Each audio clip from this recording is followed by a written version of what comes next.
Hello, ladies and gents. Welcome to CG Reaction. This is US military just caught Iran building insane weapons during ceasefire. Huh? Are you telling me nukes? Or is it ICBM? Or is there something else? Where are they getting this technology from? Again, as I say this, some people are like, oh, what an a-hole. No, I don't mean it like that. You need to understand, making new weapons is not just something like, you can't make new of anything unless you're drowning in scientists, technology, centers where development like that happens, and a lot of money. Iran doesn't have none of them for obvious reasons. Okay, how is Iran making new weapons? So I don't know what this is going to be about. It's by Max Afterburner, obviously. I like to watch this channel now and again. I'm watching this channel less frequently than I used to because ceasefire, like not much happening, I guess. But I'm pretty sure he posts video of updates every day. Let's watch this one. Hey everybody, it's May 2nd, 2026, and right now, U.S. naval forces continue to enforce that tight blockade across Iranian ports and the Strait of Hormuz, professionally turning away vessel after vessel after vessel to maintain constant pressure on the IRGC, the Islamic Revolutionary Guard Corps. President Trump just publicly rejected Iran's latest 14-point peace proposal that came through Pakistan. That was yesterday, calling it unacceptable and saying he's not satisfied, while openly considering whether to blast Iran back into the Stone Ages for... So this is 4 hours ago, this video. So this happened very recently, past 24 hours. Another proposal was rejected. How many proposals are going to be rejected before Trump's like, okay, I guess we've had enough. Let's go back to doing bombing. If the deal isn't reached, I feel like that's going to happen soon. Even if Trump doesn't want to, there is a threshold. Beyond that, it's like it's insulting. US has to do something after that.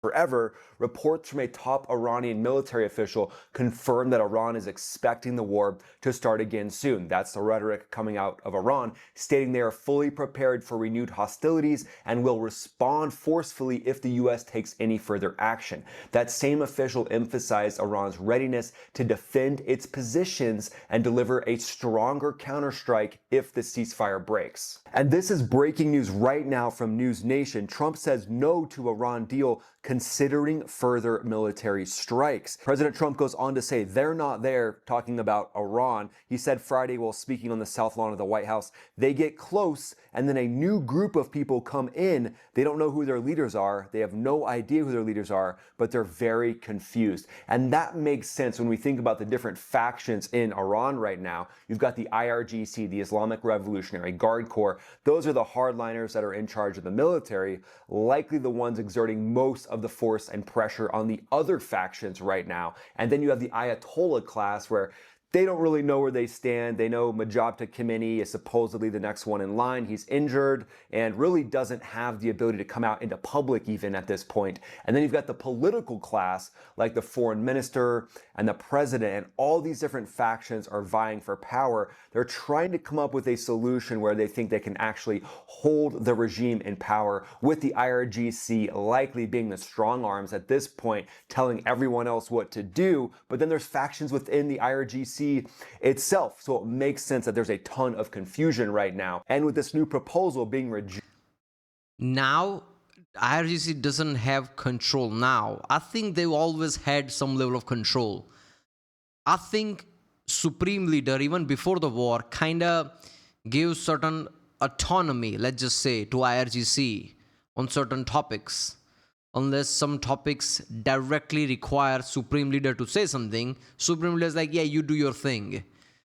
Judging from how many bases, they literally have one office every few yards, let's just say. That's how they scatter around. So IRGC always had some kind of a control. That's what I think. And yeah, look, man, here's what I'm going to say. If you think like Trump is just BSing about all this, you need to use common sense. Okay, you hate Trump. Great. Hate Trump all you want. But point here is, use your common sense. It makes sense that after US's insane amount of bombing and after the level of leadership that was deleted, confusion inside Iran makes sense. Even I was saying that for like weeks now. Like, I don't think even Iran, like, there is any one power that runs it, right? Because everybody's confused. If somebody says something, someone from Iran is like, yeah, Supreme Leader didn't say it, so screw that idiot on Twitter. That is what they say, right? So I'm pretty sure there is confusion inside Iran. So it just makes sense when Trump says it, like somebody comes up, try to make a deal, and then somebody new comes along, like, yeah, we are starting from scratch. That makes sense. Even if you think Trump is a liar or something, or you hate Trump, you need to understand that this makes sense. Usually people are like, oh, why would I believe that? Use your common sense. Same thing with the, like a Ukraine / whatever, like small country. I've made a video about like Ukrainian laser. Now somebody made a comment. I don't know if it was about Iran or was it about Ukraine. But they're like, okay, both sides can lie, so I don't know what the truth is. The topic was about some side having insane weapons. You can use your common sense. America has power, America has technology, America has money. So just using your common sense would tell you probably America is the one with the advanced weapon, right? That's just like common sense at that point. The key word here is common sense. People like discard everything as propaganda at a level that everything's a lie. You can't work like that, man. You need to use your common sense. It's probably making all of these different contingents sweat a little bit as they all look around the table and try to decide what to do. And then the Iranian leadership, whoever it was, who's ever basically running the propaganda machine at this point, said that they are fully prepared for American foolishness. Iran warns of possible renewed war. So according to Iran's Fars News, Mohammad Jafar Asadi, a senior figure in the Iranian military central command, again, going back to the military, looks like the military is likely the ones that are seizing control of power right now.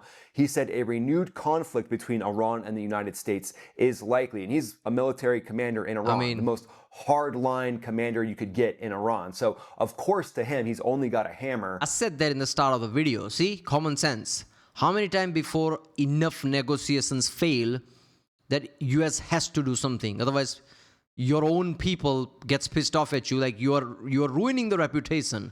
There is a moment where US, whether they want to or not, have to do something. It just becomes that thing. It's the most powerful country. See, again, common sense.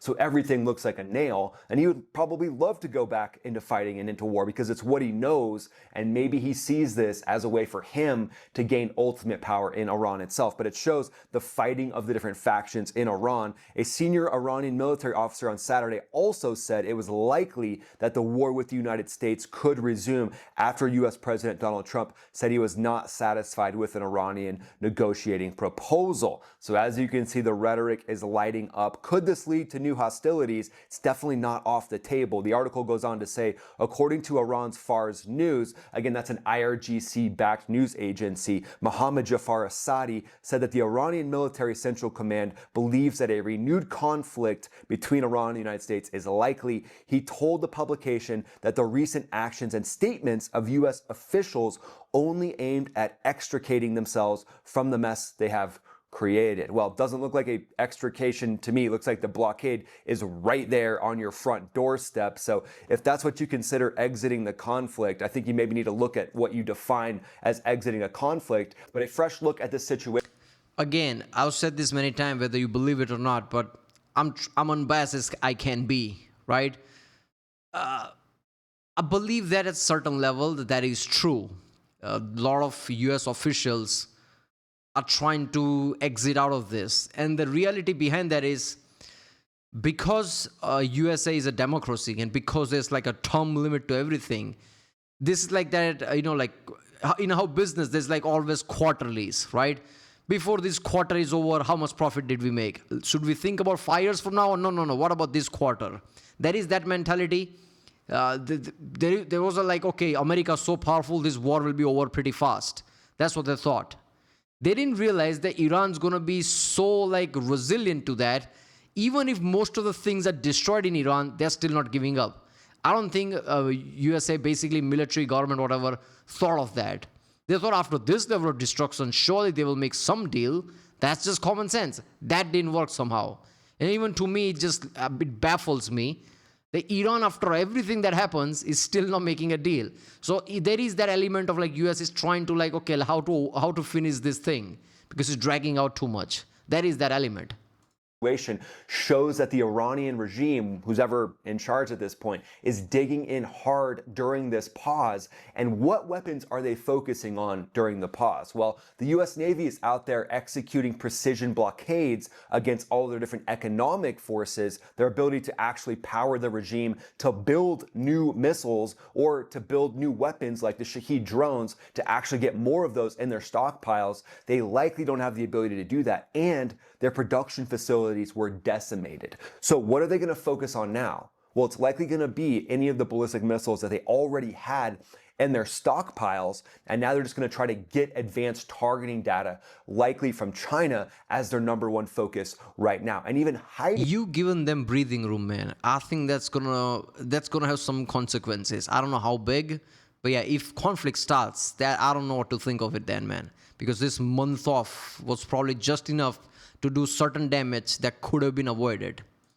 A lot of those weapons as much as they possibly can, hiding them in mountain bunkers, hiding them in civilian areas, putting them under hospitals. I mean, the wildest things you can think about from an organized crime organization, that's what the IRGC is going to be focused on right now. Putting missiles and weapons at universities, museums, hospitals. This is not something that is off the table for the IRGC at all. This is how they think. And I know it's hard for us in the West to imagine doing something like that, but this is how the mafia regime thinks. And it's basically like going up against organized crime. It's kind of like when the federal government was going up against Al Capone and that massive... Stop comparing them to mafias. Ideology-wise, mafias worked for profit. I'm pretty sure IRGC in Iranian government is working for an ideology. Whether religious or not, doesn't matter. It's a strong ideology, which is stronger than need for profit, which mafia was doing. Mafia, the bottom line was making money. It was, Italian, immigrants eventually become like these crime families trying to make money.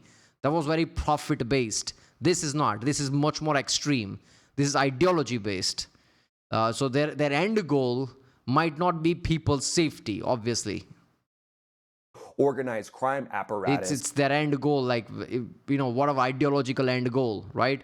So it might. So if the point is, I'm being very careful how I say, because YouTube might get tweaked.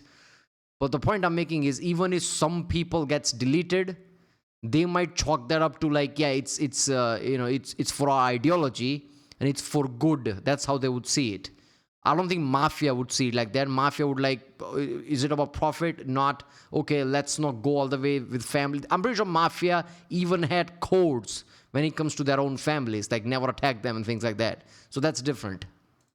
It was like if Al Capone had a military of his own and owned all the different police forces across the nation. That would be a much harder problem to go up against than a niche criminal organization that was large but didn't have an actual military or a navy or a Quds force, these special operations forces that the Iranian regime has. But again, it's just like going up against organized crime. But in this case, the organized crime units in Iran actually have police forces and the military under their thumb. So picture this, you're in an F-35 deep in enemy territory in a dogfight, 20,000 feet, pulling 9 Gs. Okay, I'm like, wait a minute. Is he talking to the mic in the right, which is basically this mic? How are you? See, can you hear this? Can you hear this? You barely can hear it. I just like, wait a minute. How is he talking? No, but he has the lavalier mic. Okay, why not use that one? Deep in enemy territory in a dogfight, 20,000 feet, pulling 9 Gs.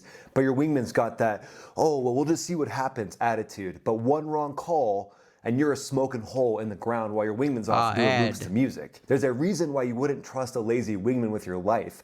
Just like there's a reason why Morgan & Morgan is America's largest injury law firm. Morgan & Morgan has been... I'm like, why did the frame change? Why did his like lighting change? And where is he going with this? I'm like, yeah, that makes sense. Yeah, people, go to original video page link. From there, support this channel. Did.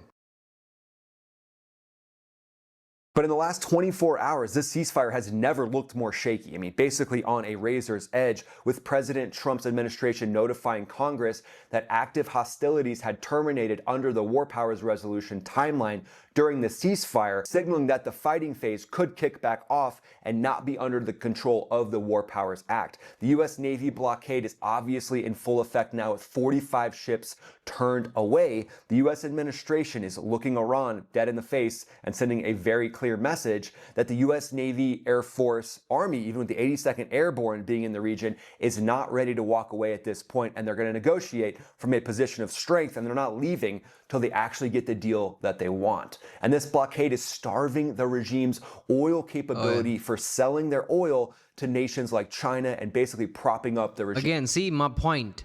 Iran is not backing down, even though economically even they're making insane amount of losses because of the blockade, and they're still flexing. They're still not like coming to deal.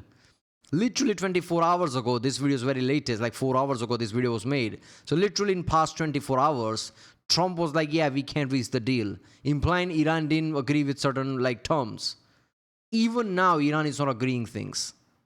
Regime itself. So the U.S. is focused right now on measured pressure while bringing more and more forces into the region to show Iran that strategic patience is on the side of the United States. And that's the type of patience that is making Iran very nervous. And seeing this rhetoric come out of them, with the sweat that we're basically seeing from this rhetoric, it's like a mafia boss in church sitting there dripping with sweat, knowing that they're probably not in the right place on the side of this negotiation.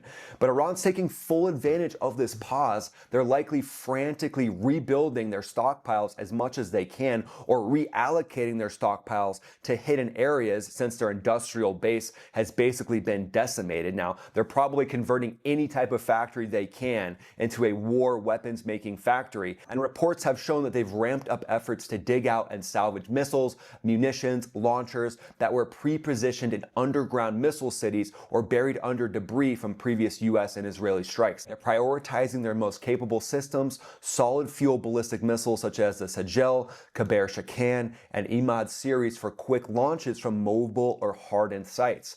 Shorter range Fatah family missiles are precision rockets for area saturation, anti-ship ballistic weapons, and cruise missiles like the Khalij, the Fars, the Noor. These are all those anti-ship weapons that were struck along the Straits of Hormuz during the initial volley of strikes from the U.S. Look, man, what makes America really deadly? What makes Tomahawk really deadly? Tomahawk is a very old cruise missile. I'm pretty sure Trump said even Iran has Tomahawks, which is like, okay. It's not the missile. It's the intelligence network and precision network of USA. That makes them really deadly. That makes them really precise. They never miss because of this. And obviously a lot of 5th gen planes. But still, what I'm trying to get is, Iran has all these missiles, but now they might have coordinated certain things with China and Russia, that they might have better intelligence than they had before. They might have better targeting system than they had before. This month of a buffer that they had, they could have prepared for things. What I'm saying is, like, if conflict starts, it's going to be very interesting how Iran reacts and how accurate Iran is. That's what I'm saying. Strait of Hormuz was laden with these anti-ship weapons, and likely Iran is going to try to get as many more of those weapons into the area as they can. Also, large numbers of the Shahed 136 type one-way attack drones for low-cost swarming tactics around the Strait of Hormuz, again, also being able to launch against their Gulf partners. That'll be a main focus of the IRGC also. And reports show that about 80% of Iran's missile capability was degraded, though some assessments put surviving stocks closer to about half, thanks to the fact that a lot of those were buried in mountain bunkers. And we've looked at some of those mountain bunkers during the live streams, where you can see how hardened these sites are under hundreds of feet of rock. The defiant statements from those top Iranian officials, to me, they kind of underscore how seriously they're treating the ceasefire window and how they're focused, extremely dialed in on getting the ballistic missiles ready to go should the conflict kick back off again. But the global economic shock from the blockade and the price spikes that we're seeing in the oil industry are very real, so it's kind of leading and pushing us to something needing to be done relatively quickly to get those prices back down, So does that mean renewed hostilities? Well, the fact that the US administration isn't extremely happy with the deal that's being made, rejecting it yesterday, is a pretty big statement that something is about to shift, and that shift is going to be relatively large. But how the United States would handle this if things heat up again would likely be a more strategic, more surgical, dialed-in approach than striking as many targets as were struck before. Remember, American forces have sophisticated weapons, and they use a layered approach to spot and neutralize those ballistic missiles, and that would be one of the main focuses, spotting those, striking any areas that could be launching ballistic missiles with hypersonic weapons, as we've seen the Dark Eagle, other hypersonic weapons flying on the B-1 bomber. Those would be used to strike those targets as fast as possible and keep Iran. Is Dark Eagle ready? And what other hypersonic missiles on B-2? I thought America didn't have hypersonic, and they are working on it. There was Dark Eagle, and America invested in like subsonic cruise missiles and like a ballistic missile the way they are, obviously, but cruise missiles basically. Hypersonic, supersonic, these are all cruise missiles, not ballistic missiles. That's different. Glide missiles are also different. Like this is like we're talking about like cruise missiles. And America has always invested in like stealthy subsonic missiles, right? Tomahawk is subsonic, others are also subsonic, JDAMs and everything. America has hypersonic missiles, like cruise missiles, because that would be insane. Like if nobody knows about it, and suddenly America used hypersonic missiles on Iran now. Everybody's like, what? Yeah, you think we're gonna tell you everything? Yeah, okay, now we have hypersonic. Great, we've been using that for a while now. From being able to reuse any ballistic missile launch facilities. And then advanced early warning systems combined with fighter aircraft sensors would give the US excellent coverage over the region, and then getting the Gulf partners to strike down any ballistic missiles as fast as possible, and using high-powered microwave weapons potentially to take down those Shahed drones. But one of the big stars of the show, should this kick back off, would be the F-22 Raptor, because it's got a particularly powerful ASA radar. I mean, this thing's not playing around. This aircraft is not compensating for anything. This thing curls and squats pretty much at the exact same time. It's that guy at the gym doing that weird exercise they've never even seen before, but they're strangely good at it and they're jacked. That's the F-22 Raptor. They're effective at detecting and tracking ballistic missiles during the boost and the mid-course phases, providing early warning and precise data to the rest of the force. And then you team that up with the F-16 CJ. That's a wild weasel, and they're specifically focused on SEAD for you acronym lovers, suppression of enemy air defenses, to take out any Iranian radars, surface-to-air missile sites that are back up and running, and they use high-speed anti-radiation missiles so the follow-on aircraft can operate more safely, with likely Iran only having man pads to target, like they likely used to target that F-15E that they were able to take down. And then you've got the F-35 Lightning II. That's going to come into the fight as well. They would be locating those mobile missile launchers, hardened sites in contested areas. F-35s like come into the fight. I've always been here. Even during the ceasefire, I was roaming the skies. Like I'm literally working overtime right now. Space, and then they could pass that targeting data to other platforms, share it with platforms like the F-15E, which is the workhorse. That's that two-person crewed aircraft that's perfectly suited for precision work in Iran, and they'd likely be the workhorse again should hostilities kick back off. Let's move to the professional, classic, all the different adjectives you can think of, 4D chess strategic analysis section. Obviously my favorite section. The US administration's firm stance right now on this peace proposal rejection and continued blockade is meant to keep international partners aligned in the Middle East while denying Iran any opportunity to fracture support or try to come to the table with something that's just not good enough. Basically like scratching your butt with a boxing glove is the way that Iran tries to negotiate. They're like, sure, this will feel good, and then you have the glove on and you can't actually feel the satisfaction of that scratch. You all know what I'm talking about. You all know what I'm saying with this metaphor. But basically at this point, Iran is trying to tap along the world while they rebuild their missile stockpiles, while they reassess their new tactics should the conflict kick back off. And they're putting their hardline military guys in the front and center of what should be diplomatic negotiations. But instead, what we're seeing are factions of the IRGC start to rise up and maybe get a little bit too big for their britches. And then remember, behind the scenes, the CIA, Mossad, All these different organizations are still taking care of business behind the scene, preparing for what. Okay, you shouldn't have used this stock footage because this is funny.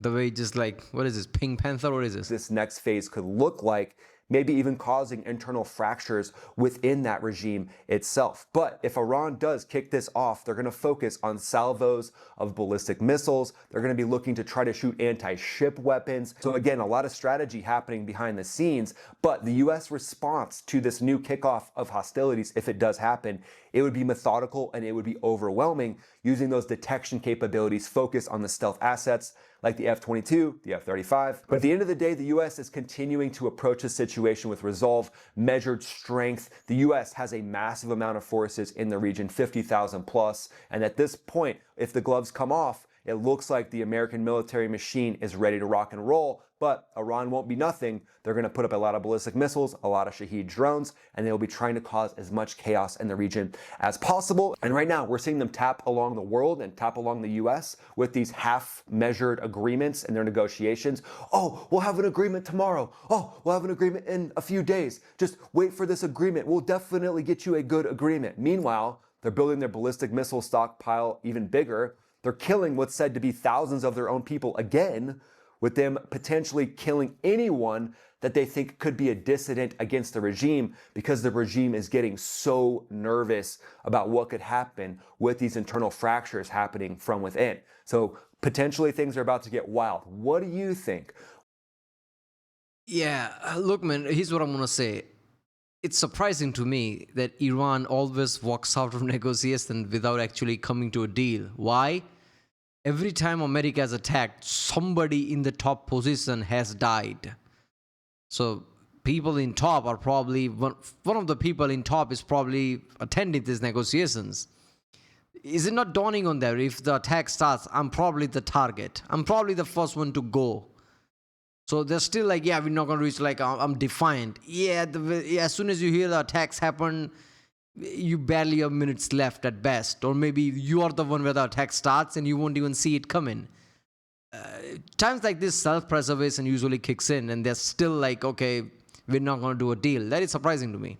Well, there you go. US military just caught Iran building what insane weapons. Like, did I miss that? I don't know. Like, yeah, digging out weapons, right? Something like that, and like using that, some hypersonic weapons and all that, if they have it. I don't know. To me, it feels like they might have a certain Chinese weapon now.